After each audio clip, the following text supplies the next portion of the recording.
¿Qué tal? Bienvenidos a Camino Podcast. Estoy muy contento de estar de nuevo aquí con ustedes. Para mí es un gusto poder hacer estos episodios y sobre todo, como ya viste en el título del video, pues ahora ya no estoy solo.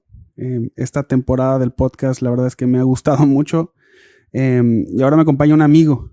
Gerardo, ¿cómo estás? Bienvenido a Camino Ezequiel? Podcast. Hola. Aquí estoy muy contento, a gusto de venir aquí a este espacio que has empezado, que me gusta mucho. Ya escuché uno de los capítulos que grabaste sin invitados, Okay. porque todavía no subes el que tienes con invitados, ¿no?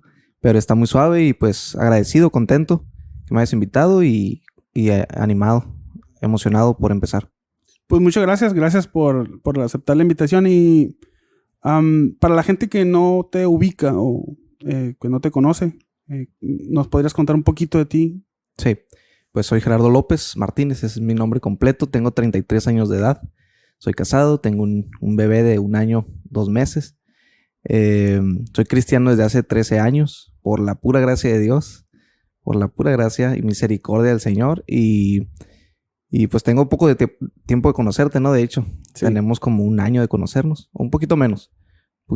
Y pues soy diseñador gráfico de profesión y pues amo al Señor y amo la palabra de Dios. Me gusta conocerle, me gusta estudiar, me gusta aprender y eso es básicamente quién soy yo. Pues muchas gracias de nuevo por aceptar la invitación. Sí, tenemos poco de conocernos, pero creo que ha salido una amistad de aquí y Sí. lo poco que te he conocido, pues he visto una persona muy inteligente, muy apasionada por el Señor y la verdad es que eso me ha gustado mucho. Gracias. Pues les platico que la dinámica del podcast es en torno a un libro. Uh-huh. En este espacio nosotros tomamos un libro y queremos hablar un poco de él. Realmente la intención no es hacer un audiolibro de todo el libro, ni tampoco hacer un resumen exhaustivo de todas y cada una de las partes del libro, pero sí queremos hablar de algunas apreciaciones, algo que nos haya llamado la atención. Y en esta ocasión vamos a tomar el libro de Miguel Núñez. La verdad es que este libro es buenísimo, es muy muy bueno y se llama Renueva tu mente. Este libro es de Editorial Vida y es un libro muy completo, es un libro muy bueno y ahorita vamos a hablar un poco de lo que del contenido del libro. Nada más quiero mencionarte los nombres de los capítulos para que te des una idea de lo que tiene todo el libro. El capítulo 1 se titula ¿Qué es la cosmovisión? Que son los lentes para ver la vida. El capítulo 2 es ¿qué es la apologética? Básicamente es defendiendo la fe. Y a partir del capítulo 3 menciona algunas preguntas fundamentales de la existencia. El capítulo 3 es ¿de dónde vengo? El subtítulo es Dios y mi origen. Capítulo 4 es ¿para qué estoy aquí? El propósito. Capítulo 5, ¿quién soy? Es decir, identidad. Capítulo 6, ¿qué es bueno y qué es malo? O sea, la moralidad. Capítulo 7 es ¿creó Dios el mal? Es el sufrimiento. Capítulo 8 es ¿para dónde voy? Es decir, el destino. Y las últimas partes son unas como apreciaciones o aplicaciones de estas respuestas que se van a ir dando alrededor del libro. Y el capítulo 9 es ¿cómo la reforma protestante renovó la mente? Capítulo 10, ¿cómo impactar nuestra esfera de influencia? Capítulo 11, ¿cómo vivir bien? Y el último capítulo, el 12, es ¿cómo lograr el cambio necesario? Entonces, este es el libro de Miguel Núñez, se titula Renueva tu mente y te repito que es de Editorial Vida. Y quiero hacerte esta pregunta, Gerardo. Sí. ¿Cómo llegaste al libro? ¿Cómo lo conociste? ¿Cómo lo encontraste? O platícanos un poquito de cómo llegaste al libro. Sí, claro. Pues mira, este libro fue un regalo para mí, un regalo de cumpleaños, que este año justamente lo acabo de leer. Hace unos 4 meses, terminé de leerlo, no hace mucho. Cumplí años yo en enero y justamente fue un regalo de nuestro pastor. Tenemos en común tú y yo que tenemos al mismo pastor, ¿no? Nos congregamos en el mismo lugar. Un saludo, Pastor Ismael. Un saludo al Pastor Ismael. Y la verdad que me regaló ese libro. Yo ya conocía al autor, a Miguel Núñez. De hecho, ahorita que mencionaste uno de los temas que aborda el libro, mencionaste el tema de reforma, ¿no? Bueno, yo puedo mencionar que Miguel Núñez fue una persona que reformó mi teología, reformó mi manera de ver el cristianismo desde hace varios años atrás, cuando empecé a consumir contenido de él. Entonces el pastor en mi cumpleaños me regala este libro y yo lo empiezo a leer y la verdad que los primeros 2 capítulos, me volaron la cabeza, me encantó. De hecho, el comentario que le hice al pastor después de leer casi como la mitad del libro fue: pastor, creo que no fue una casualidad que me regalara este libro, porque los primeros temas que aborda son justamente temas que a mí me apasionan un montón. Desde que me convertí a Cristo, son temas que me apasionaron un montón: la apologética, la cosmovisión, la defensa de la fe. Entonces le dio justo al clavo, le dije, pastor, porque me gustó mucho y estoy bien emocionado y bien prendido leyendo el libro, ¿no? Todavía ni lo había acabado, pero lo que iba leyendo estaba muy, muy bueno. Entonces, de esa manera, conozco este libro y lo recomiendo mucho, mucho, así como tú también mencionaste. Ok. La verdad es que me gusta mucho cuando la gente regala libros. Creo que yo también lo he incorporado a mis opciones de regalo. Sí, sobre todo, hay gente que le gusta leer y entiende perfectamente la cuestión de los libros, de lo valioso de los libros. Uh-huh. Pero hay gente que no conoce el valor de los libros, no conoce el valor de tener un libro y de la práctica y del hábito de la lectura. Y cuando... Tristemente. Sí, desafortunadamente. Uh-huh. Pero cuando alguien regala un libro, te está regalando una oportunidad para que puedas conocer acerca del hábito de la lectura. Uh-huh. Y sobre todo cuando te regala un buen libro como este, se me hace algo genial. Sí, yo creo que es una de las mejores maneras de dejar grabado algo en la persona a la que le estás regalando, porque si el libro es bueno, si el libro te impacta, pues queda ese recuerdo especial, y la verdad que así ha sido, ¿no? Y sí, es triste que a veces no seamos tan conscientes de todos los beneficios, las recompensas acerca de la lectura. Hasta por ahí leía que hasta te quita, reduce los riesgos de Alzheimer, de enfermedades degenerativas. Y el hecho ahorita que mencionas que es algo bueno que te regalen un libro, se me hace que te estimula a leer.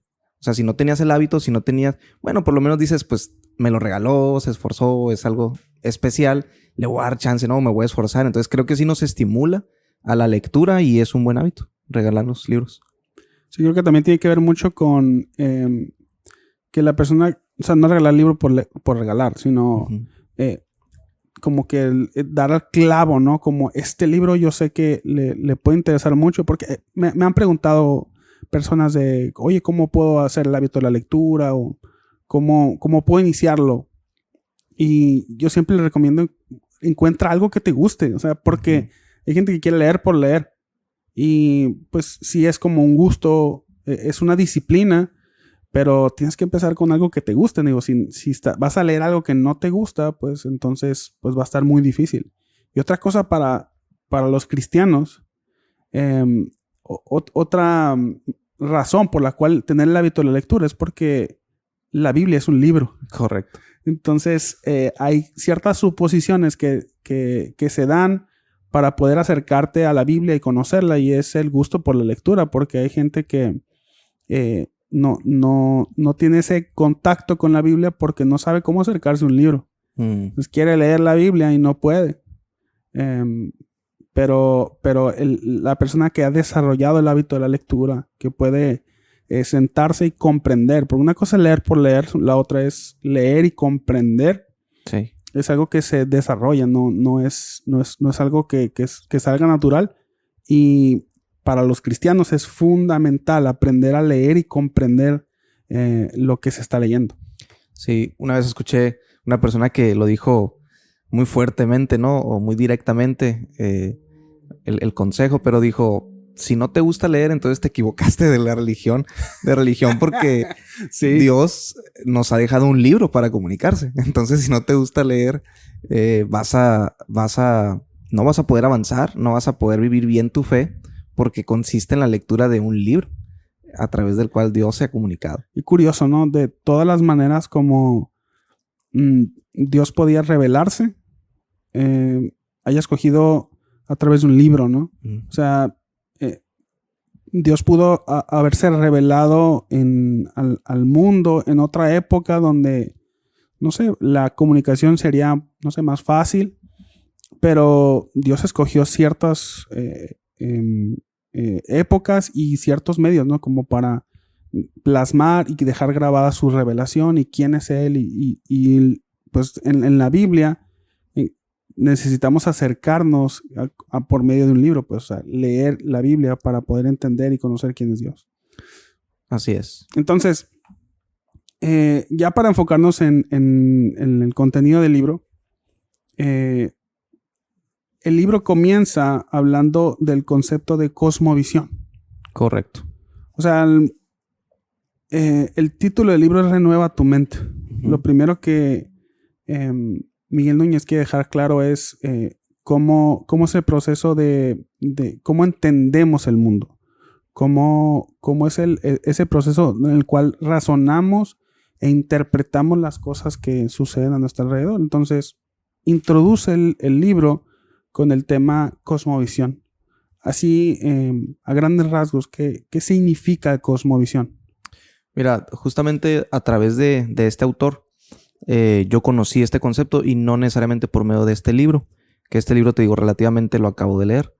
Pero cuando yo empecé a consumir material de Miguel Núñez, tanto en predicaciones, en videos, en audios, material escrito, empecé a familiarizarme un poco con el concepto de cosmovisión y creo que te lo comenté en días pasados, ¿no? Yo siento que Miguel Núñez fue quien introdujo al cristianismo moderno este concepto y lo fue desarrollando, y de ahí, a partir de ahí ya lo hemos empezado a escuchar un poquito más a través de otros autores. Entonces, me gusta mucho. De hecho, en una predicación, si no me equivoco, que Miguel Núñez estaba compartiendo, él dijo que ha sentido una carga o un llamado de Dios muy específico en el tema particular de la cosmovisión. Creo que es por eso que se ha envuelto tanto en el tema, lo ha estudiado, lo ha enseñado, y pues ahora, gracias a Dios, nos ha llegado a nosotros, ¿no? Toda esta información. Sí, el libro comienza de esa manera, como justamente lo mencionas, hablando de la cosmovisión. Y algo introductorio que dice Miguel Núñez me gustó mucho, es lo siguiente. Él dice que es necesario pensar bien para tener una buena vida. Y dije, wow, qué cierto es esto que está diciendo. Necesitamos pensar bien, porque al final de cuentas creo que todos entendemos que los pensamientos producen acciones, o la manera de pensar determina nuestra manera de vivir. Entonces, de ahí empieza introduciendo hacia el tema de cosmovisión, y ya más de lleno empieza a compartir el significado. Y lo que dice básicamente Miguel Núñez, pues es que, en palabras suyas, dice que la cosmovisión son los lentes que usamos para ver la vida y el mundo. La cosmovisión es un conjunto de creencias, ideas, pensamientos que tenemos, que hemos desarrollado a lo largo de nuestra vida, desde nuestra infancia hasta nuestro presente.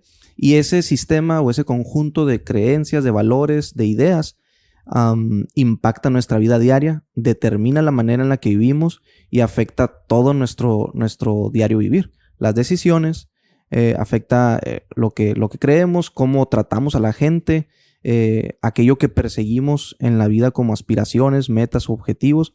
Todo eso es influenciado por medio de la cosmovisión, o mejor dicho, en palabras de Miguel Núñez, por medio de los lentes o a través de los lentes que estamos viendo la vida, ¿no?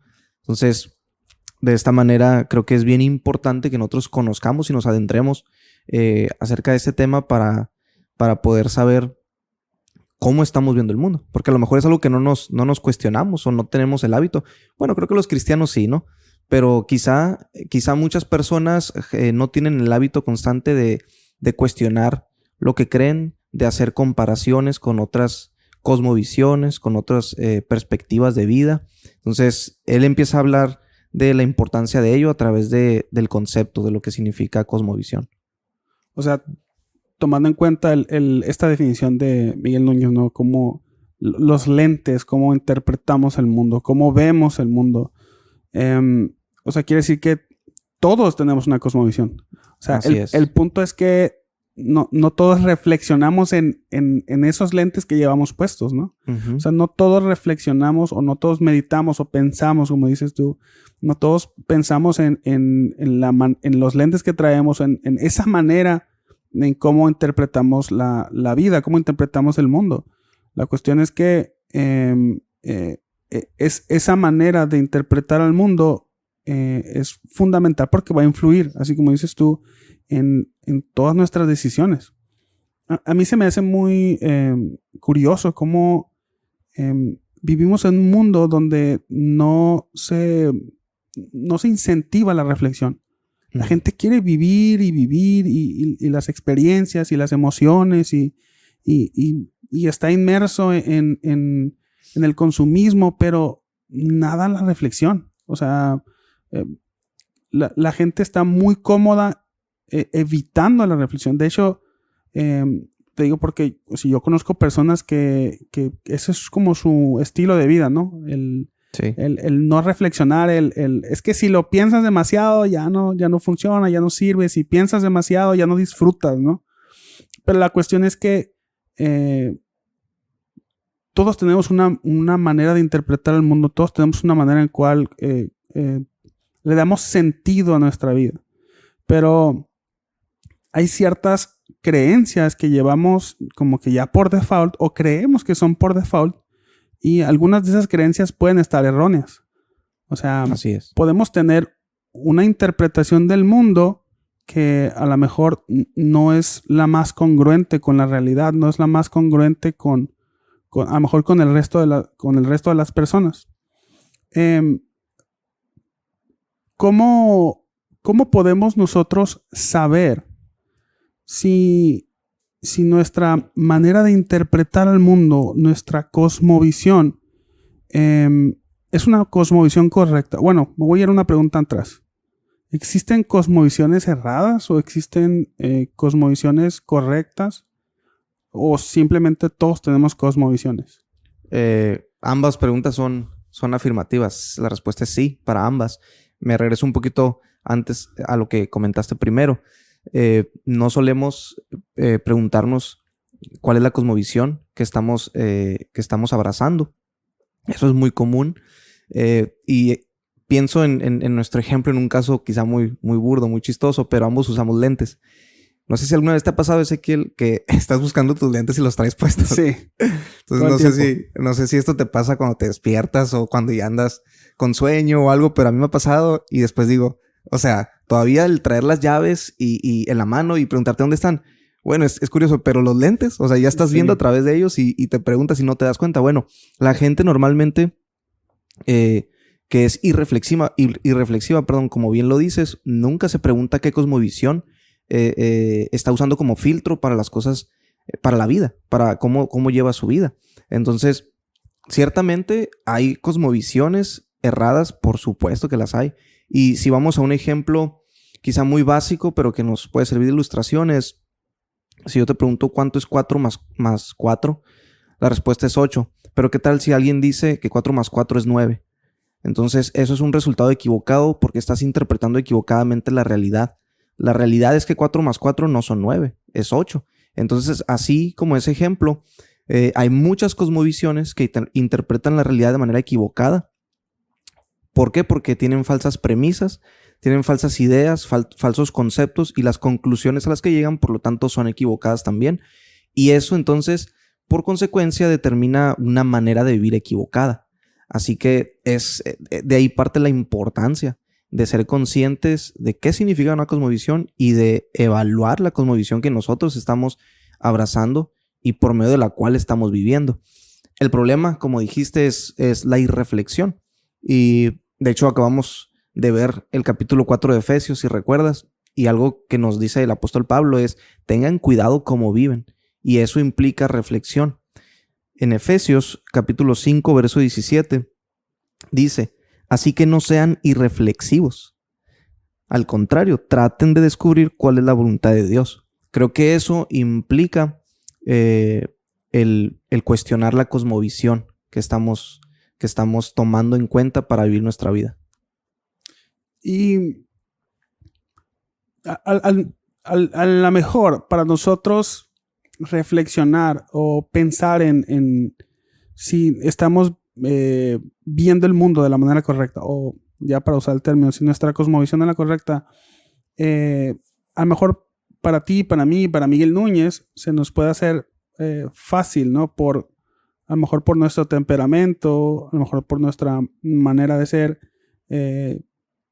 pueda para ciertas personas como ser fácil, ser reflexivo. Sí. Pero yo me pongo en los zapatos de una persona que pues es hiperactiva, una persona que es extrovertida y parece que le es más difícil como tener un espacio de reflexión. Entonces, ¿cómo crees que una persona que a lo mejor no le es natural el ser reflexivo, el como que apartarse y darse un tiempo para pensar, no quiero sonar como Rusarín, pero ¿por qué crees lo que crees? O sea, como una persona que no tiene esa tendencia natural a ser reflexiva, ¿cómo podría ejercitar eso, a encontrar ese espacio de reflexión? Creo que no sería tan difícil, porque simplemente tienes que llevarlo a ver cuáles son los resultados de ese tipo de vida que está llevando y preguntarle si le gusta. O preguntarle, bueno, ahí entraríamos en un tema incierto, porque le puede gustar lo que está viviendo, ¿no? Ciertamente, sí, pero quizá no sea lo correcto. Pero sí, de alguna manera, moralmente, espiritualmente, evaluar a qué lo está llevando ese modo de vida que está teniendo la persona, y encontrar, lógicamente, si no es una cosmovisión correcta, van a haber fallas o van a haber problemas que se susciten por ese tipo de cosmovisión. Entonces, nuestro punto o nuestra manera de ayudarle sería acompañarlo en un ejercicio de razonamiento, de reflexión, como lo hemos mencionado, para detectar esas áreas o esas cosas que le pueden estar perjudicando en su vida, que le pueden estar confundiendo en diferentes áreas, sobre todo en el tiempo en el que vivimos, de las ideologías que existen. Podemos hacer ese ejercicio de razonamiento, ese ejercicio moral, espiritual, para llevar a la persona a ese punto y que entonces considere la importancia que esto tiene, ¿no? Y perdón, sí, mencionaste a Diego Rusarín, ¿no? Esta persona para mí es un filósofo, pero justamente, o sea, creo que erróneamente, incluso lo digo de manera autocrítica, pero debemos decirlo, dentro del cristianismo a veces tenemos también ideas equivocadas, y a veces creemos, por ejemplo, que la fe se opone a la razón o cosas similares. Entonces, eso muchas veces nos lleva a creer que temas como la filosofía no entran dentro del campo cristiano, cuando eso es totalmente falso. Yo siempre he dicho que la Biblia misma nos incita, nos impulsa a hacer filosofía. Proverbios nos dice cosas como ama la sabiduría, ama la inteligencia, busca el conocimiento. ¿Y qué es filosofía? Filosofía es el amor al saber, es el amor al conocimiento. Entonces la Biblia misma nos está hablando acerca de que hagamos filosofía. Y la filosofía hace ese tipo de preguntas. ¿Por qué creo lo que creo? ¿Quién soy? ¿De dónde vengo? Etcétera, etcétera. Entonces creo que no podemos conocer a Dios, creo que no podemos conocer mejor nuestras Biblias sin entrar al campo filosófico. Necesariamente entramos a ese terreno conscientes o no. Y creo que por eso es importante que el cristiano deseche estas falsas ideas de que temas como la filosofía, temas como el razonamiento o la razón no concilian con la fe, porque son conceptos equivocados. Es más, necesitamos hacer ese tipo de ejercicios y tomar en cuenta esos aspectos para crecer espiritualmente y para poder lograr tener una cosmovisión correcta. Sí, creo que hay dos como extremos que debemos evitar. Uno es el creer que la fe se opone a la razón, ¿no? Así es. El otro extremo es como racionalizar todo. Sí. Ajá, como si no existiera como si no existiera un lado sobrenatural, ¿no? Como si todo fuera algo lógico. o como si todo fuera sobrenatural e ilógico. Entonces, hay un equilibrio en el cual nosotros creo que debemos de llegar. Y ahorita que mencionas conocemos a Dios a través de de ciertas preguntas que el hombre se hace, ¿no? Y hay unas preguntas que Miguel Núñez aquí menciona, él las menciona como preguntas fundamentales o preguntas acerca de la vida, preguntas Sí. que a lo mejor todos en algún punto nos podemos llegar a hacer. Y voy a mencionar algunas de las preguntas que Miguel Núñez menciona aquí. Es, por ejemplo, ¿de dónde vengo? ¿Para qué estoy aquí? ¿Qué es bueno y qué es malo? ¿O para dónde voy? ¿Quién soy? ¿Existe Dios? Y si existe, ¿cómo es Dios?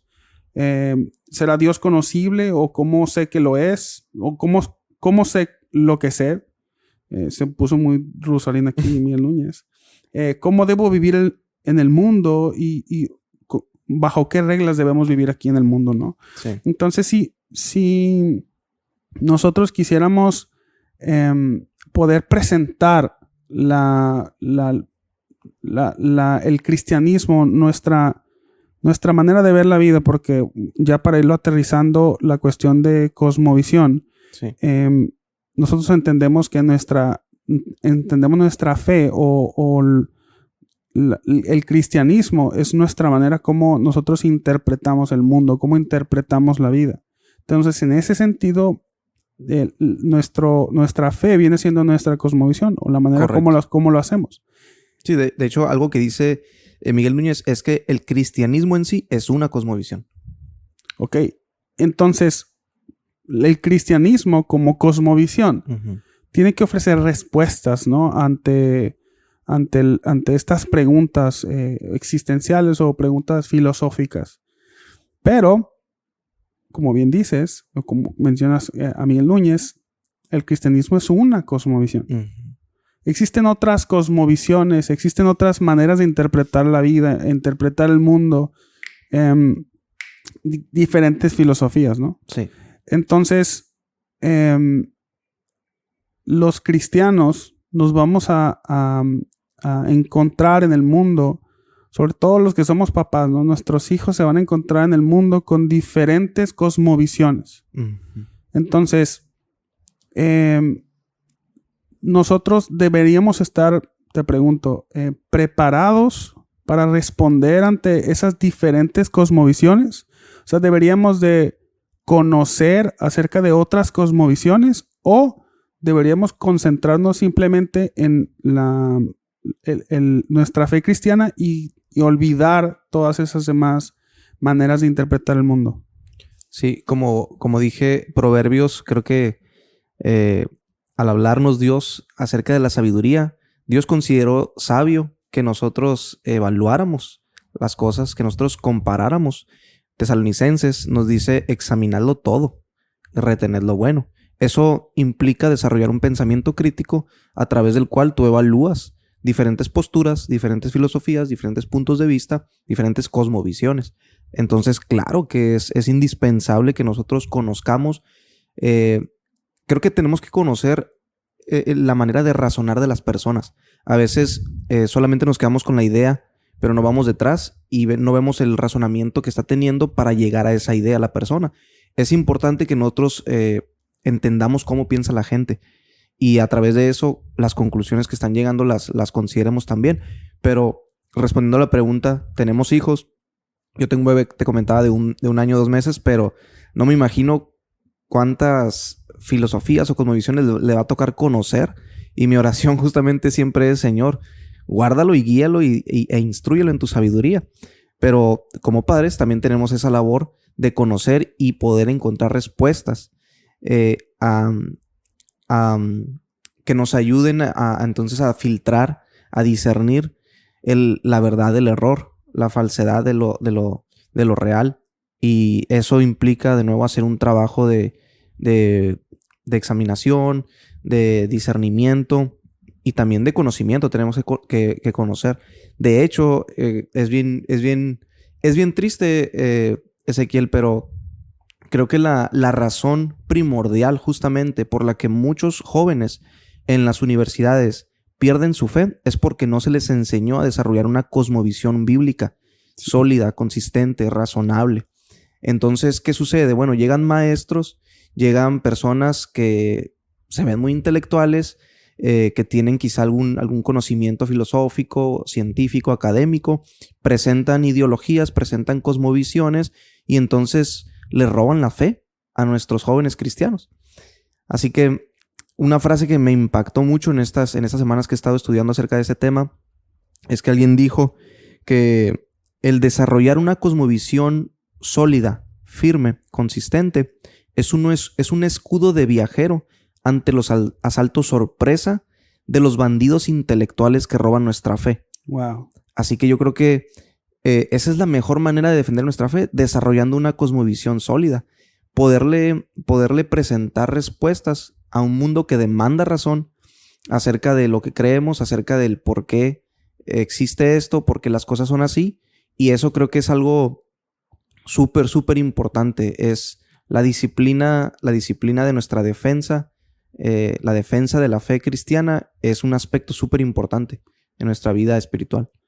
Es curioso que ahorita que mencionas eso, me viene a la mente como algunas personas que creen que dar respuesta a nuestra fe, dar defensa a la fe, es para ciertas personas, ¿no? Eso es para el pastor, eso es para los maestros o para ciertos youtubers que se dedican a hacer apologética.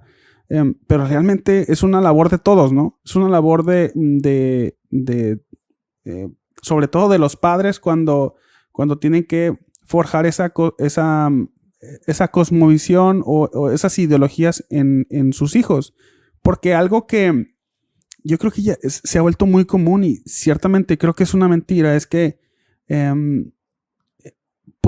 podemos formar hijos como con una cosmovisión neutra, o sea, para que nuestros hijos formen su propia cosmovisión.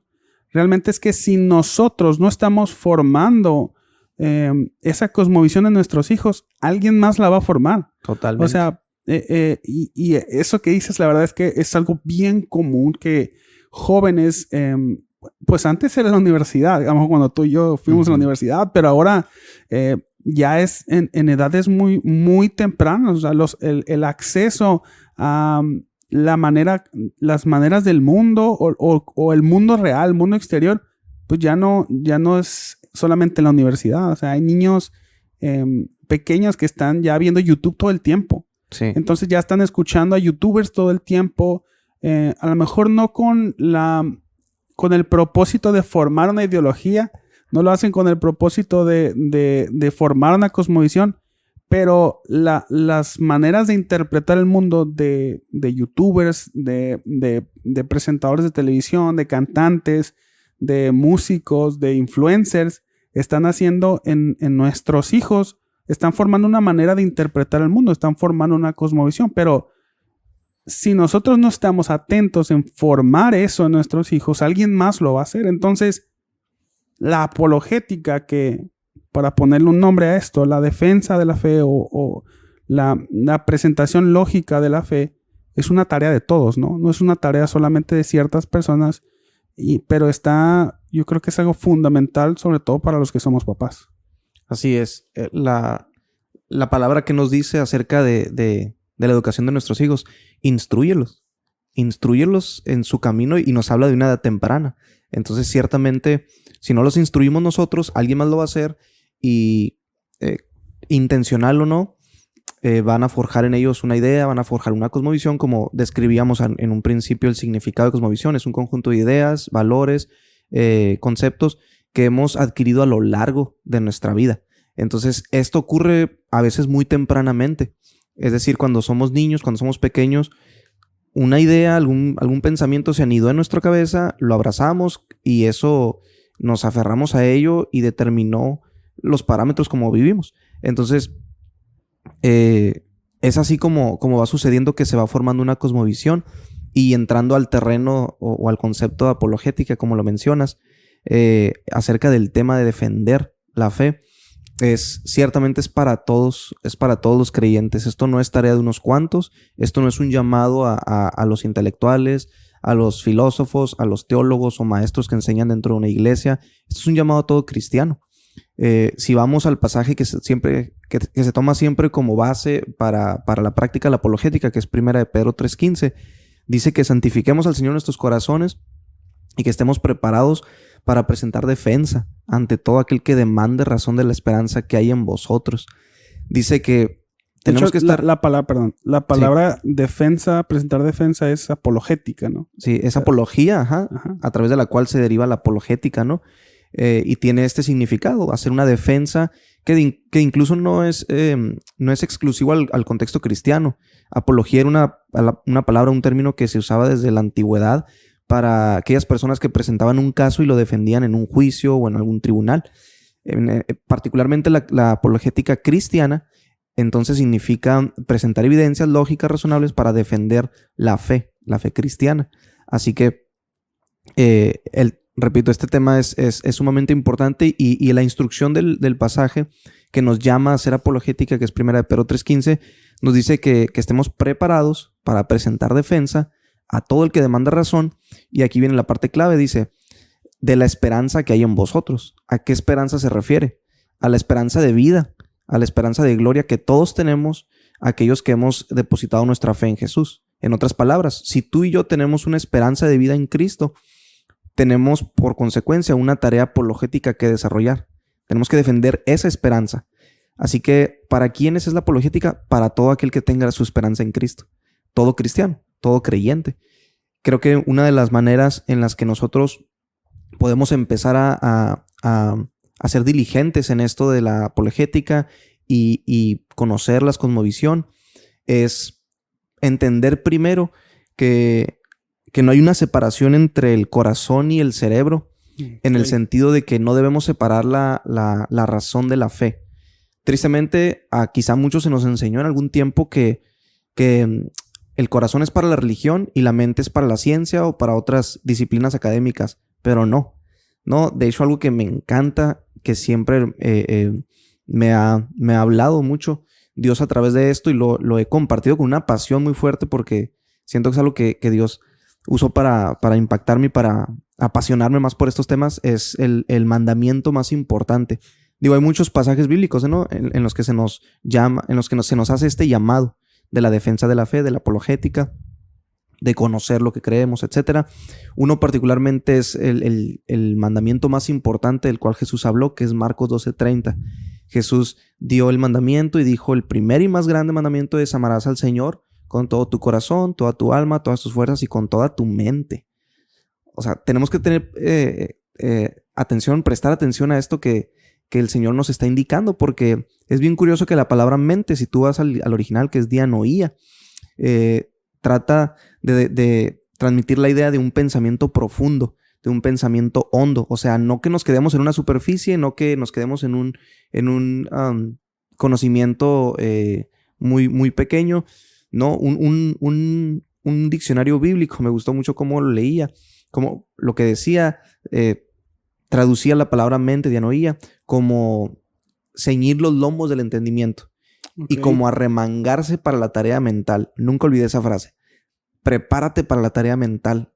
En otras palabras, lo que Jesús nos dijo es que todo cristiano, todo creyente tiene que usar toda su capacidad intelectual, tiene que usar toda su capacidad de raciocinio, toda su comprensión mental para la gloria de Dios, para amar a Dios, para conocer a Dios, para defender lo que cree. Así que creo que con eso podemos nosotros entender la importancia de conocer lo que creemos, saber acerca de ello, las verdades que estamos creyendo y poder defenderlas, porque como decía hace un momento, eso va a ser un escudo, eso va a ser un campo protector para tantas ideologías y cosmovisiones y filosofías que quieren venir a golpear nuestra fe y que quieren venir a robar nuestra fe.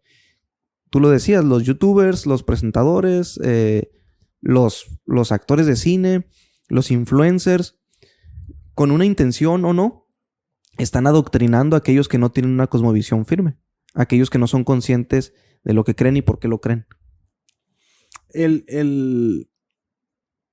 el llamado entonces de la apologética, el presentar defensas, dices, pues es un llamado para todo cristiano. Todo, Sí.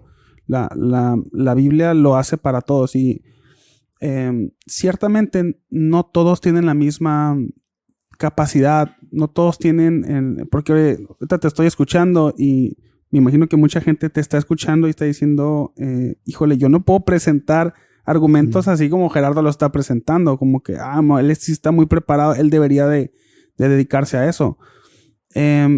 Pero algo que menciona Jesús en el primer y gran mandamiento es amar al Señor con todo tu corazón, con toda tu alma, y dice con toda tu mente, no con la mente de Gerardo, ni con la mente de Miguel Núñez, ni con la mente de algunos apologistas famosos, ¿no? Sino el llamado es hacerlo con tu mente. Ciertamente con Dios, toda tu mente. Sí, con toda tu mente, pero la tuya. Exacto. O sea, con toda tu capacidad. Ajá. Porque hay gente que Dios ha dotado con una capacidad intelectual impresionante, ¿no? Sí.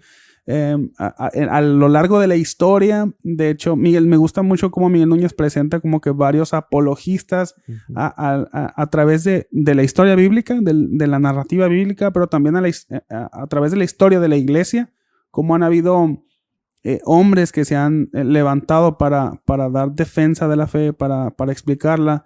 Y también en la actualidad hay algunos apologistas famosos que podemos reconocer que hay una capacidad o un don de Dios. Y un llamado también. Para hacerlo. Sí. Es algo que a lo mejor para nosotros que no tenemos esa capacidad de explicar, de presentar defensa, pues nos puede como hacer un lado, como podemos vernos chicos comparados con esas personas. Pero me gusta mucho ese pasaje que traes aquí a la conversación, y es que Jesús dice, bueno, sí estás llamado y es una obligación tuya reflexionar, arremangarte, dices, ¿no? Uh-huh. El hacer un pensamiento profundo en tu capacidad. Correcto. No en la capacidad de no sé, de John Lennox, ¿no? Por ejemplo, un apologista famoso, William Lane Craig. Buenísimos. Sino en la capacidad de cada uno. Así es.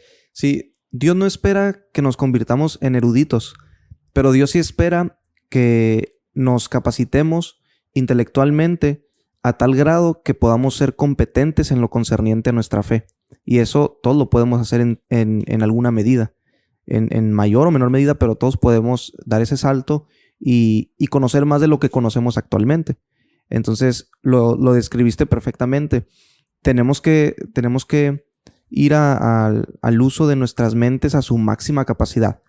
Por ahí leí que cuando Dios usa palabras en la Escritura como insondables, como inescrutables, eso nos tiene que decir algo. Dios quiere llevarnos al máximo de nuestra capacidad para poder entender la mayor cantidad de cosas posibles acerca de Él. No lo vamos a entender todo porque tiene una mente infinita y nuestra mente es finita. No hay comparación. Pero sí podemos nosotros llegar a ese esfuerzo intelectual por conocer y aprender más. Entonces, ciertamente, esto lo entiendo. Creo que puede llegar a ser abrumador para muchos. Es que yo no puedo desarrollar una tarea así. Es que yo no puedo tener esa facilidad, etcétera, etcétera. Para empezar, la práctica es el maestro, ¿no? Si vamos desde un plano muy, muy natural, todos podemos adiestrarnos un poco con la práctica en algún deporte, en algún juego de mesa, en un videojuego. ¿Cuántas personas no empiezan a jugar un videojuego y no sabes meter un gol, pero juegas FIFA y luego le das 10 veces la vuelta y eres un maestro en tiros de chilena? Entonces, poniendo un ejemplo muy burdo, muy práctico, pero eso sucede en todas las esferas y las disciplinas de la vida y no es la excepción en algo tan importante como la parte intelectual de la vida del creyente. Así que, ciertamente, no todos somos llamados a la apologética de manera formal, académica o profesional, pero todos somos llamados a llevar nuestras mentes al máximo de su capacidad para conocer a Dios, para entender lo que estamos creyendo y para desarrollar entonces una mejor capacidad de defensa o de explicación lógica, coherente de nuestra fe. Algunas personas pueden tener como o malas experiencias como tratando de defender la fe o con alguien que ha visto que defiende la fe. No sé, como... y puede tener como ciertas ideas de que no, es que de política ni de religión hay que discutir, ¿no? Uh-huh. O no, es que las veces que yo he visto a alguien hablar de religión, pues terminan discutiendo, ¿no? O sea, sí, no. Y hay otras personas que sienten que tienen que discutir por todo, o sea, que tienen la obligación de discutir con todos los testigos de Jehová que llegan a su puerta o con los mormones que llegan a su puerta y que tienen que discutir y destruir todo argumento y hasta ofender. Uh-huh. ¿Cómo dirías tú que debemos llevar a cabo la práctica de la apologética? O sea, ¿cómo tiene sus límites o es algo que podemos darle vuelo a como lo intentamos? Mira, el pasaje base que consideramos nuevamente para la apologética, 1 de Pedro 3:15, es muy rico en enseñanza. Podemos desmenuzarlo y nos enseña muchos aspectos diferentes de la apologética. Y uno de ellos es que nos enseña la manera en cómo hacer apologética. Normalmente me identifiqué con todo lo que dijiste porque me pasó en mis primeros años de cristiano. Como te dije, fue algo que me empezó a apasionar un montón. No lo mencioné, pero la razón por la que a mí me apasiona mucho y me apasionó este tema es porque yo era prácticamente un agnóstico. Yo creo que estaba a unos cuantos pasos de convertirme en ateo. Así que en una ocasión daba un taller para algunos jóvenes y les abrí un poco el corazón y les mencionaba que la primera vez que yo llegué a una iglesia cristiana y escuché a un pastor predicando, pues un pastor ya experimentado, ya de tiempo, hablando con mucha seguridad, con mucha firmeza, pero al final de cuentas exponiendo la Biblia, la palabra de Dios, el primer pensamiento que llegó a mi mente fue, ¿por qué me está hablando como si yo aceptara que la Biblia es verdad?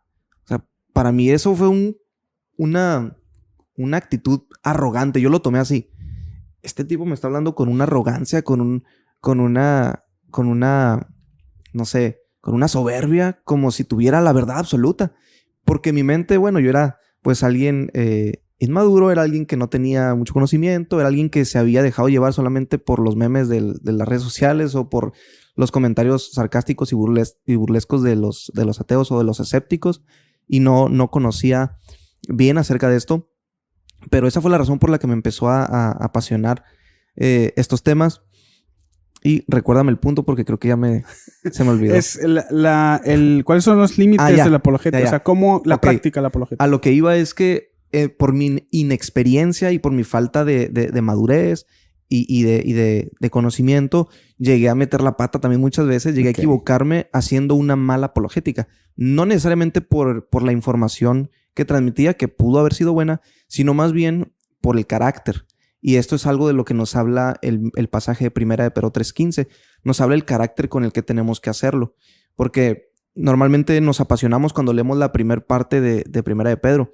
Estén preparados para todo el que demande razón de vuestra esperanza. Y decimos, sí, entonces ahí está. Tengo que prepararme, tengo que tener pasión, tengo que estar bien, tengo que ser un experto, ¿no? Intelectualmente o en conocimiento.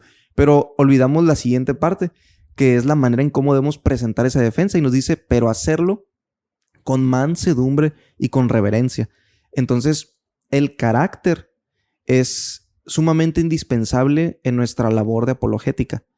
Recordemos que a quien estamos defendiendo es alguien que es manso y humilde, que es Cristo. Sí. En última instancia, defendemos a Cristo, defendemos a la verdad. ¿Y qué es la verdad? La verdad es Cristo. Así que Cristo, su carácter es manso y humilde. Por consecuencia, nosotros tenemos que reflejar a quien estamos defendiendo. Así que sí hay límites en la apologética, considero yo, y es que cuando por alguna otra razón nosotros caemos en el error de querer ganar un debate, de querer ganar un argumento o de tener la razón, pese a cualquier circunstancia, estamos perdiendo de vista el objetivo último de la apologética. La apologética no tiene como fin ganar un argumento, sino ganar a la persona para Cristo. Así es. La motivación detrás que debe haber siempre de un apologista es la gloria de Dios y que la gente sea encontrada por Dios, tenga un encuentro con Él. Entonces, lamentablemente, cuando vemos a muchas personas tratando de defender la fe, a veces vemos que exhiben como un cierto sentido de superioridad, de arrogancia, se creen mejores intelectualmente que las otras personas, y entonces ahí están perdiendo de vista, como dije, el propósito de la apologética. Tenemos que ser mansos y humildes como Jesús. Es una de las cualidades más grandes que el Señor nos enseña, y no es la excepción para el carácter que tenemos que tener dentro de la labor apologética. Y es bien curioso, Ezequiel, porque justamente cuando nosotros trabajamos un carácter así, en la práctica de la apologética, eso puede hacer más persuasivo nuestro argumento. A veces, tristemente, ganamos un debate, pero alejamos más a la persona de Dios por nuestra actitud. Una actitud arrogante, una actitud altiva, o una actitud que solamente busca la contienda, sin encontrar, sin lograr ese acercamiento de la persona hacia Dios. Sí, creo que debemos ser como sabios y discernir bien el espíritu con el que una persona está tratando de contender, ¿no? O sea, hay veces que se nos presenta oportunidad de compartir nuestra fe gente que realmente tiene una duda y quiere saber, puede ser en el tono en el que sea, ¿no? No necesariamente alguien que con mucha seriedad y muy solemne te haga una pregunta, ¿no? Pero hay gente que hace pues preguntas y porque quiere saber, pero también hay gente que nada más quiere o se quiere burlar o quiere contender o quiere simplemente, no sé, hacer desatinar a alguien. Y creo que pasa mucho en redes sociales. No sé si has visto alguna página cristiana hace una publicación y se empiezan ahí los debates. Bueno, una pregunta que se me viene a la mente es ¿qué opinión te da las contiendas que se dan entre cristianos? O sea, ¿a eso le llamamos apologética? No. El contender por diferentes o pensamientos doctrinales o eso no le llamamos apologética. No, yo creo que son dos cosas diferentes. Lamentablemente es tan fácil ahorita decir tanta cantidad de cosas en las redes sociales sin ningún filtro, sin ninguna medida que te ayude a discernir qué tan recomendable es hacerlo o no. Porque en tu celular tú puedes postear lo que quieras, puedes buscar un video, puedes pretender conocer algo y creerte que eres un experto que tiene un dominio máximo en el tema, cuando tal vez no. Entonces creo que, de nuevo, eso tiene que ver con el carácter. La apologética implica tener el carácter de Cristo, desarrollar esas cualidades, esas virtudes para hacer un trabajo efectivo. Y a veces cuando miramos a personas contendiendo en Facebook, en Instagram, o respondiendo comentarios, o atacándose, personalmente creo que no tiene nada que ver con la apologética. Aunque se traten de temas filosóficos, de temas teológicos, creo que no tiene nada que ver con eso. Porque ahí no estás buscando como fin el que la persona pueda abrir sus ojos al evangelio, pueda tener una puerta abierta a la fe y al arrepentimiento. No es el fin. Y la apologética busca eso. La apologética busca que la persona se encuentre con Dios y pueda llegar a la fe y al arrepentimiento para la salvación. Ese es el fin del trabajo apologético. Entonces, algo que considero bien clave para nosotros encontrar discernimiento, pues vamos al libro de sabiduría. Proverbios me gusta mucho como lo dice en esta versión. El proverbio dice Proverbios 23:9. No gastes saliva con los necios, porque despreciarán hasta el más sabio consejo. ¿Cuánta gente hay con una actitud equivocada o con una intención equivocada en las redes sociales haciendo preguntas? Y a mí me ha pasado muchas veces ver personas o escuchar o leer comentarios de gente que detrás siento que solamente quiere retarme, solamente quiere como atacarme, y mi respuesta tiene que ser proporcional a la intención de la persona. tiene que ir en dirección hacia lo que realmente busca la persona. Quiere conocer, quiere de verdad. Hay gente que sí tiene preguntas legítimas y dudas sinceras y que en verdad son distracciones que le están impidiendo abrazar el evangelio. Entonces ahí el trabajo de la apologética es indispensable y necesario.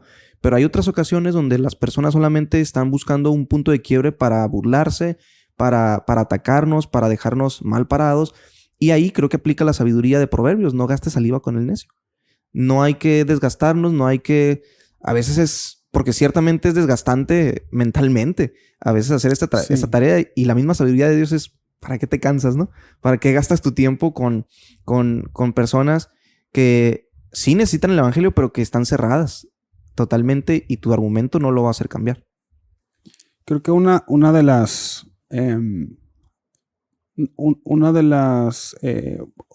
como oportunidades o situaciones en las que se desarrolla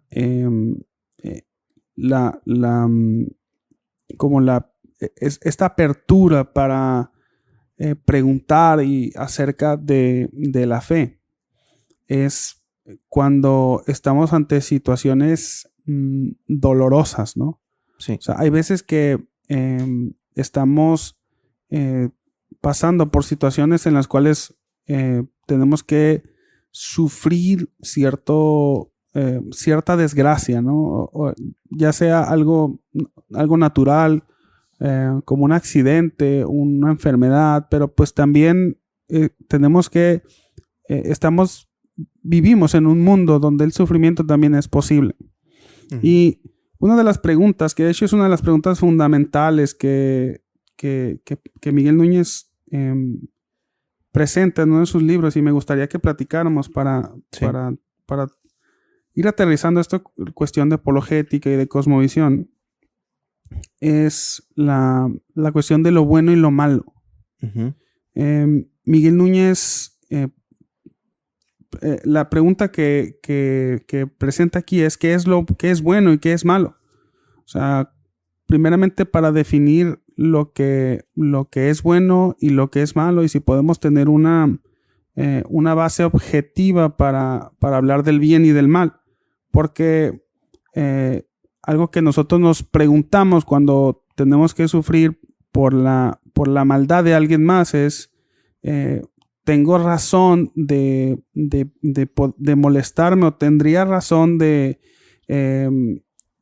hacer esta pregunta en contra de Dios? Porque pues si no existe el bien y el mal, pues entonces no tendría razón el hacer la pregunta de qué es la moral, si está bien o está mal hacer algo, ¿no? Uh-huh. Entonces, en cuestión de la moral, la moralidad, ¿qué es lo que recuerdas que menciona Miguel Núñez en su libro? Sí, Miguel Núñez aborda este tema como una de las preguntas existenciales más grandes que se plantea el ser humano. Y personalmente considero que es uno de los mejores argumentos que podemos nosotros presentar dentro de la apologética para favorecer el tema de la existencia de Dios, el concepto de moralidad. Algo que dice Miguel Núñez es que la existencia de la conciencia nos habla de la existencia de Dios. O sea, el hecho de que seamos conscientes de que algo estamos haciendo mal o algo estamos haciendo bien, ya es un indicativo de que hay una ley que nos habla de eso. Una ley moral, para ser más precisos.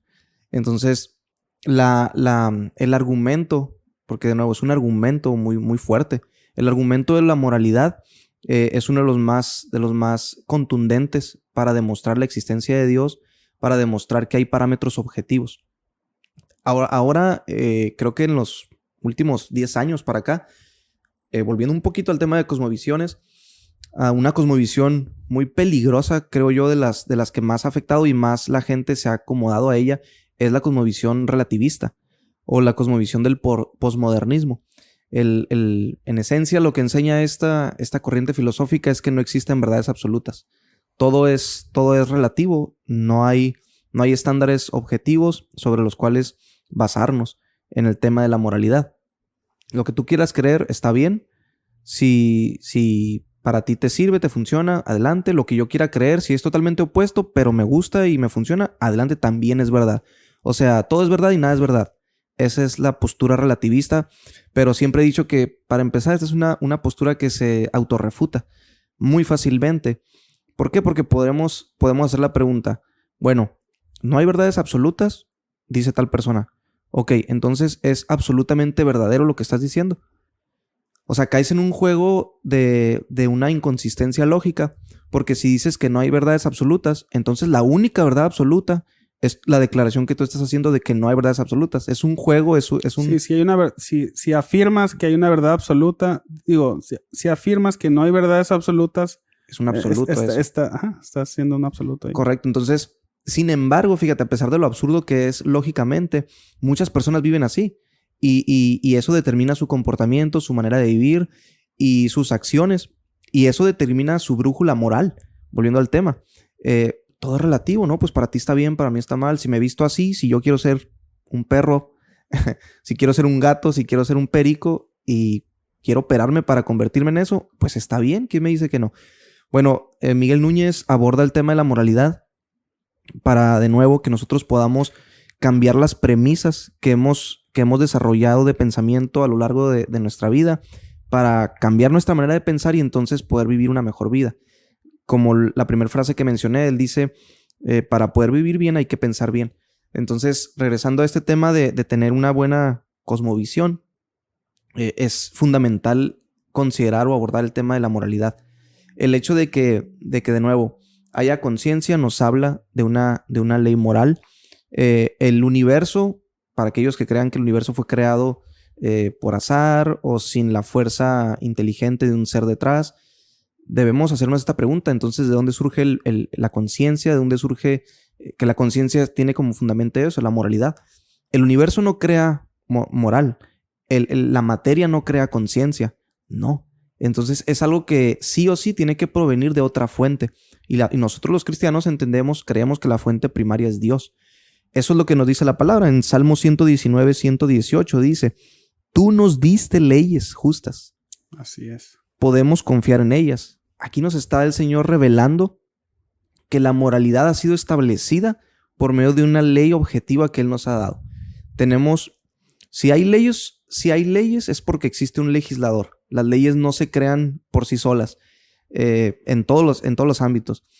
Entonces, si nosotros somos conscientes de lo que es bueno y lo que es malo, eso nos habla de una ley y detrás de esa ley necesariamente tiene que haber un legislador. La palabra de Dios nos muestra que Dios es el legislador de la moral. Él ha dictaminado los parámetros de lo que está bien, de lo que está mal. Aún aquellos que no conocen la revelación especial de la Escritura, dice Romanos que Él les ha dejado una ley escrita en los corazones.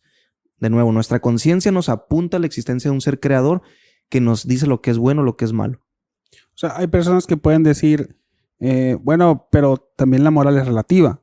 O sea, porque para en un país en Medio Oriente algo puede estar bien, y en un país en Sudamérica a lo mejor no es la misma acción no está bien, o así, ¿no? O sea, puede haber como que dependiendo de las regiones o también de las épocas. Sí. A lo mejor antes, no sé, la esclavitud estaba bien, pero ahora algo que no lo vemos bien.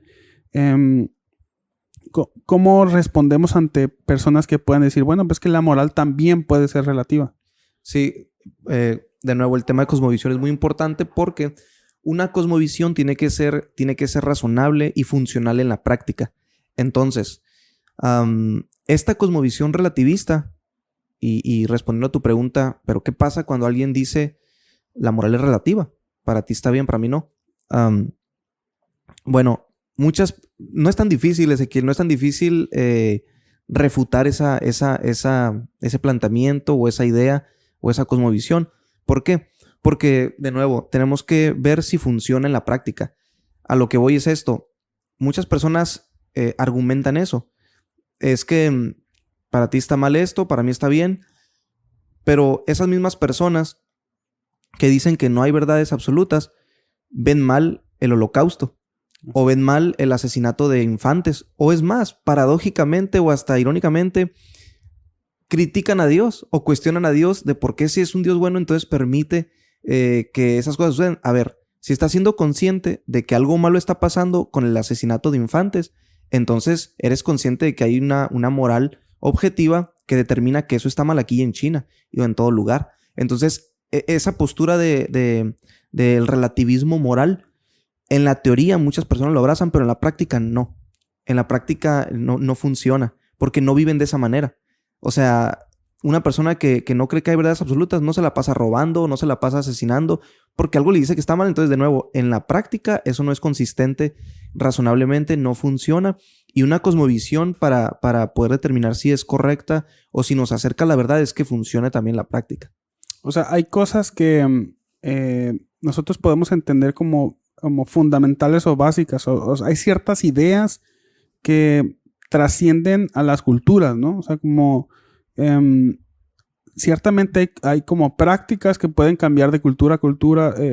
Puede ser cuestiones de costumbres, puede ser, no sé, cuestiones de tradiciones que a lo mejor para nosotros en México es muy diferente a personas en Asia, por ejemplo, que las culturas pueden ser muy diferentes y algo irrespetuoso aquí puede ser muy respetuoso allá, o algo respetuoso allá puede ser irrespetuoso aquí.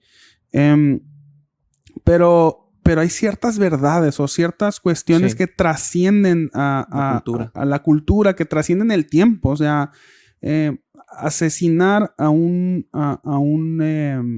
asesinato de infantes, de niños, es algo que trasciende a las culturas, ¿no? O sea, de hecho, para las personas que defienden, por ejemplo, el aborto, o sea, lo primero que tienen que hacer para defenderlo es desligar la cuestión del aborto con el asesinato de un infante. O sea, lo primero que tienen que hacer para poder defenderlo es desligar el pensamiento y empiezan a llamar al niño por nacer, lo empiezan a llamar un conjunto de células, o lo empiezan a llamar feto. O sea, son definiciones, pero lo que tratan de hacerlo es, o sea, son definiciones correctas, pero lo que tratan de hacer es desligarlo del concepto de un niño, porque si lo presentan como un niño por nacer, es algo que nadie va a aceptar, es algo que a las personas lo van a rechazar. O sea, también los crímenes que se han suscitado en la humanidad, o incluso, por ejemplo, la esclavitud, lo primero que sucede es que tratan de desligar el concepto de ser humano, los conceptos de persona, porque todo el mundo entiende que la vida de una persona es valiosa. Lo primero que tienen que hacer para defender ese tipo de cosas es desligarlo de ciertos conceptos que para todas las personas, todas las culturas, en todos los tiempos es algo que es inmoral. Entonces, el hecho de que existan ese tipo de situaciones o ese tipo de verdades que trasciendan, quiere decir que alguien las puso ahí. Así es. Sí, el problema con estas filosofías, cosmovisiones que tienen que ver con la moral, con el relativismo moral, es que desvirtúan la dignidad humana. Como tú bien dices, suena menos feo que digas la interrupción de un embarazo a que digas el aborto o el asesinato de un bebé que está por nacer. Entonces, haciendo este cambio semántico que ayuda a aligerar o a suavizar la gravedad o la inmoralidad que se está haciendo, las personas desconcientizan a la gente para obtener su aprobación, ¿no? Entonces tiene que ver con esto con estos problemas que te digo que presentan estas cosmovisiones. Tenemos que ver qué tan consistentes con la realidad son, qué tan funcionales en la práctica, no solamente en la teoría. Pero de nuevo, hay muchas inconsistencias, hay muchas cosas que si nosotros las evaluamos a fondo, pues no hacen match, no hacen sentido, y de ahí podemos partir para descartar cuáles son buenas o cuáles definitivamente nos están llevando a un error. Ok, podemos decir que existe una moral absoluta, ¿no? O sea, existe el bien y existe el mal. Ahora, si algunas personas pudieran hacerse la pregunta, bueno, ok, ya me quedó claro, existe el bien, existe el mal. Ahora, ¿por qué existe el mal? O sea, si el bien y el mal nos prueban que existe una verdad absoluta, una moral absoluta que define lo que es bueno, ahora, ¿cómo respondemos ante una persona que dice, bueno, si existe un Dios que creó, que es el estándar absoluto, que es el estándar de moralidad, ¿por qué existe el mal entonces? ¿Qué es el mal y qué función tiene? ¿Por qué Dios permitiría que el mal existiera en el mundo? Y te lo menciono porque creo que es algo una pregunta que se hacen las personas que están sufriendo por el mal de otra persona, sí, o el mal que existe en el mundo. O sea,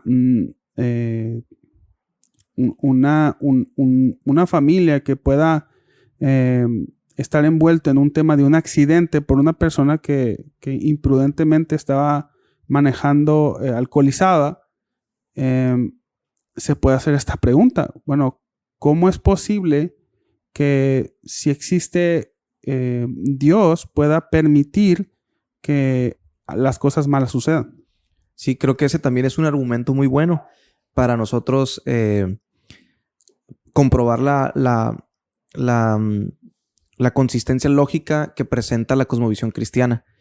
Esa es una muy buena pregunta que debemos examinar si otras cosmovisiones ofrecen una buena respuesta o qué respuesta están ofreciendo a eso, porque la cosmovisión en sí busca responder ciertas preguntas, como dijimos, las más existenciales o profundas que el ser humano se plantea, y la cosmovisión cristiana responde a 3 preguntas importantes o centrales, y una de ellas es ¿quiénes somos? ¿Qué pasa con el mundo? ¿Por qué? Porque entendemos que algo está mal en el mundo. Y la tercera es ¿hay esperanza o hay solución para esa problemática? Entonces, si nosotros queremos entender mejor esto, tenemos que recurrir o conocer la cosmovisión cristiana, que es la que ofrece respuestas más coherentes ante este tema. Mira, la cosmovisión cristiana o la cosmovisión bíblica nos dice, nos da 3 premisas o tres verdades fundamentales. Somos una creación de Dios. Lo segundo que dice es, pecamos contra Dios y sujetamos todo el mundo a maldición. Y lo tercero es, Dios mismo ha redimido al mundo a través del sacrificio de su Hijo Jesucristo. La segunda premisa es la que nos compete en esta pregunta que estás formulando. Para responder a esa pregunta, ¿por qué existe el mal? Bueno, tenemos que ir al Génesis y tenemos que ir al principio de la creación y ver qué es lo que sucedió ahí, especialmente en Génesis 3, ¿no? Cuando el hombre peca, cuando Eva peca, cuando Adán también es partícipe de ese pecado, y entonces entra la maldición al mundo. Y la maldición al mundo se manifestó de muchas maneras, como la muerte, porque no había muerte, como el sufrimiento, porque en el Edén, en el paraíso, no había sufrimiento. Y entonces, en resumidas cuentas, lo que podemos nosotros responder ante esa pregunta es que existe el mal y existe el sufrimiento como consecuencia del pecado, como consecuencia de que el mundo estuvo sujeto a maldición por la desobediencia de los primeros hombres. Entonces, lo favorable o lo glorioso de esto es que la cosmovisión cristiana no nos deja en un escenario fatalista, sino que nos dice hay solución para ello. Hay solución, hay una respuesta que podemos encontrar, y es la redención. En el plan de Dios está escrita y está profetizada la redención del pecado del hombre, pero también de la maldición de la tierra en la que vivimos. En el libro de Apocalipsis se nos habla acerca del nuevo cielo, de la nueva tierra, y nos ofrece un panorama muy esperanzador, muy glorioso de lo que viene, y donde nos dice que ya no habrá sufrimiento, y ya no habrá llanto, ya no habrá dolor. Entonces, la cosmovisión cristiana, la cosmovisión bíblica, responde favorablemente a esta pregunta, que yo creo que definitivamente trae consuelo a esas personas que están sufriendo algún abuso, alguna injusticia por el pecado suyo o de otras personas.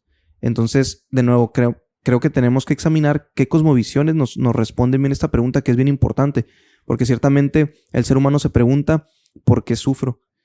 Y yo creo que parte de tener una cosmovisión sólida es tener una buena teología del sufrimiento.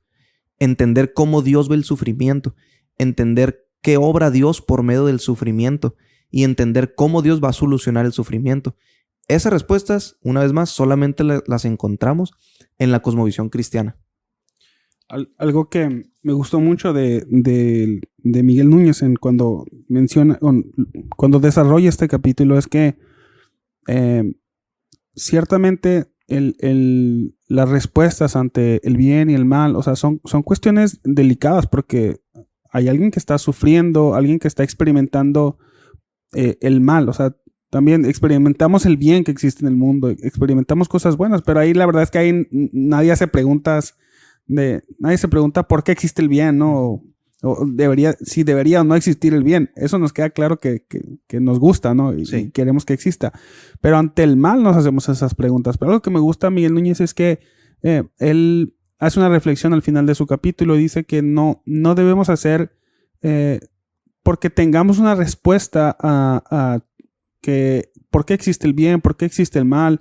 No debemos terminar dando respuestas simplistas porque hay gente que está... hay gente que puede estar sufriendo en ese momento o la pregunta venga detrás de un corazón que está sufriendo o la pregunta venga de un corazón que sufrió en el pasado. Entonces, debemos ser como conscientes de que nuestras respuestas o que cada pregunta viene detrás de un corazón que está haciendo una pregunta, que un corazón a lo mejor que está experimentando dolor en ese momento. Y algo que creo que se me hace fundamental es que Dios no es ajeno al sufrimiento porque Él mismo envió a su Hijo para que sufrieran en nuestro lugar. Así es. O sea, algo que creo que nos da mucho consuelo desde la cosmovisión cristiana o alguien como la cosmovisión cristiana no solamente explica la cuestión del bien y del mal, el sufrimiento, sino también vemos que Dios empatiza con nosotros. O sea, Dios siente como nosotros. Dios a través de su Hijo se hizo hombre y entiende nuestro sufrimiento. Algo que ninguna otra, si hablamos de una cosmovisión atea que no contemple a Dios en su cosmovisión, pues evidentemente pues no hay ningún Dios que nos entienda, no hay nada que nos entienda.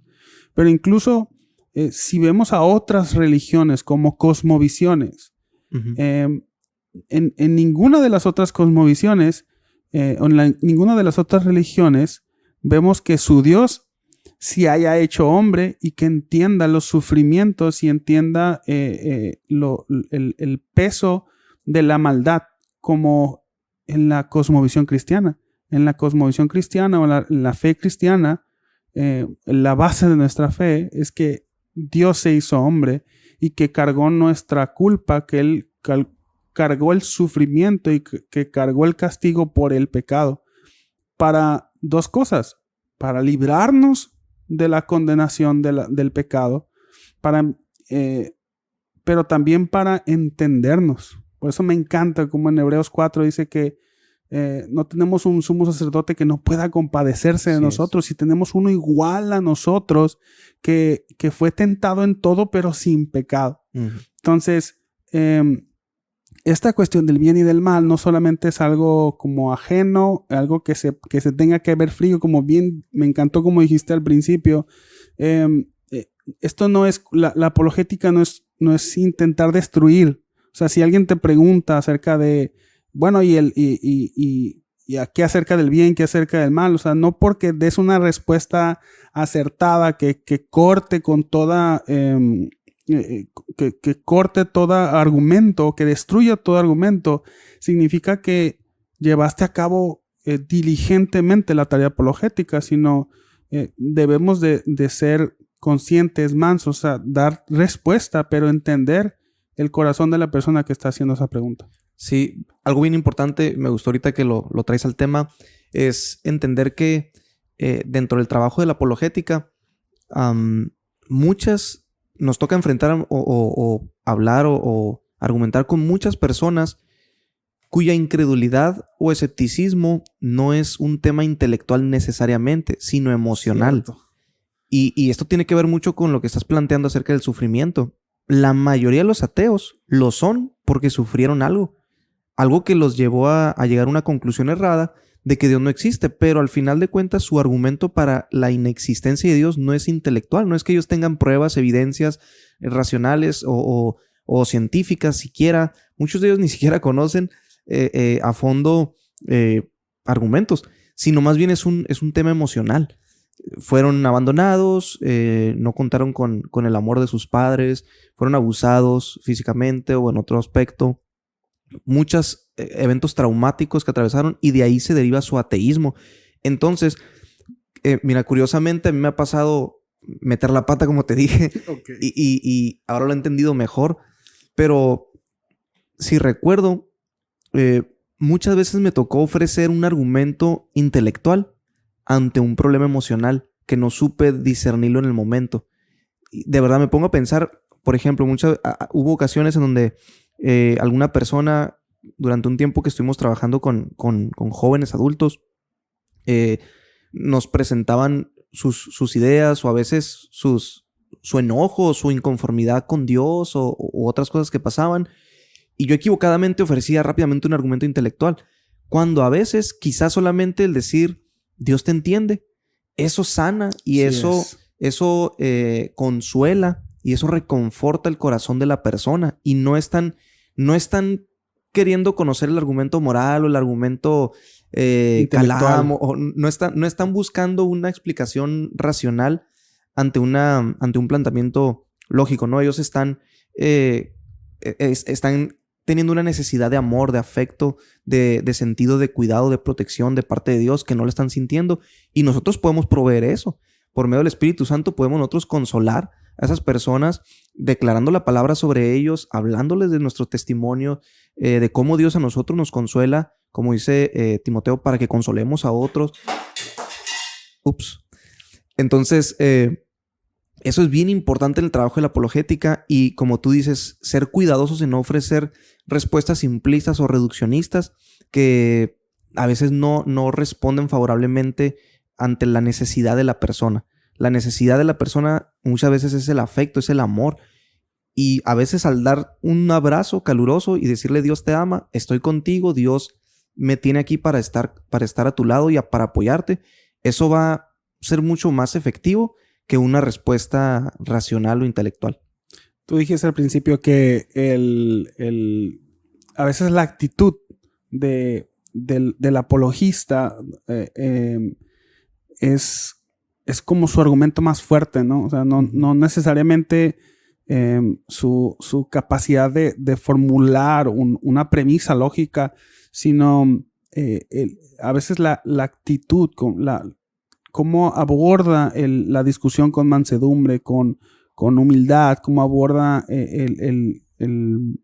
pues una pregunta, no con soberbia, sino con un corazón más pastoral, ¿no? O sea, como tratando de no solamente ganar la discusión, sino ganar el corazón de otra persona. Así es. Entonces, podemos decir a veces que el argumento o la táctica apologética a veces más efectiva es simplemente a veces guardar silencio.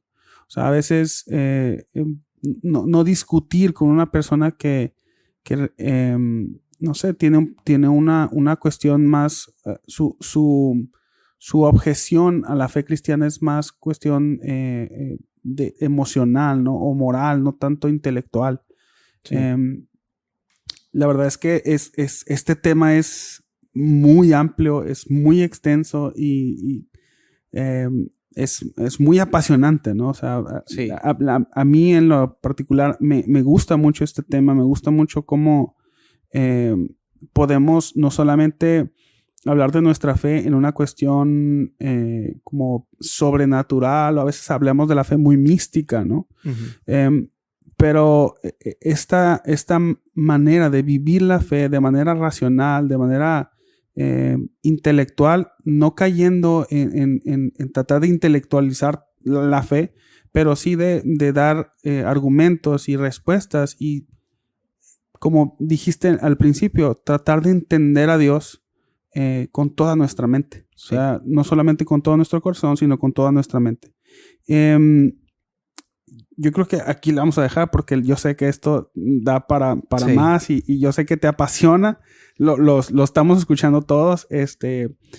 No sé si quieres decir un punto más antes de ya de despedirnos. Ajá.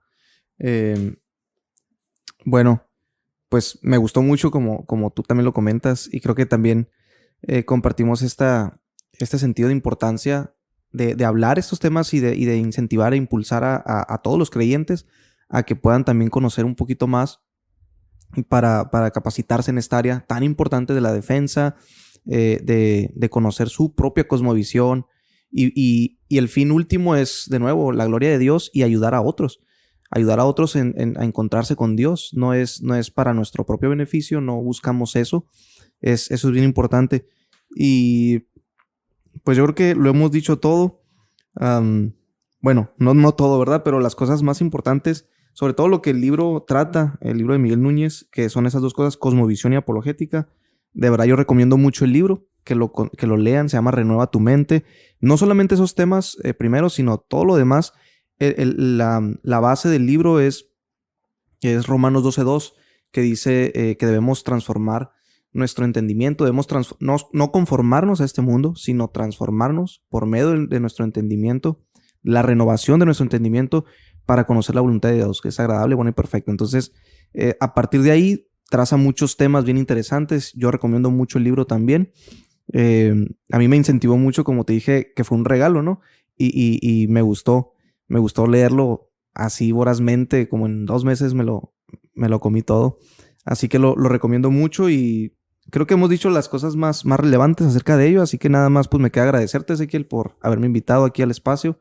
No sé si después me invites otra vez sobre otro tema. Déjame leer otro de tus libros que vendes.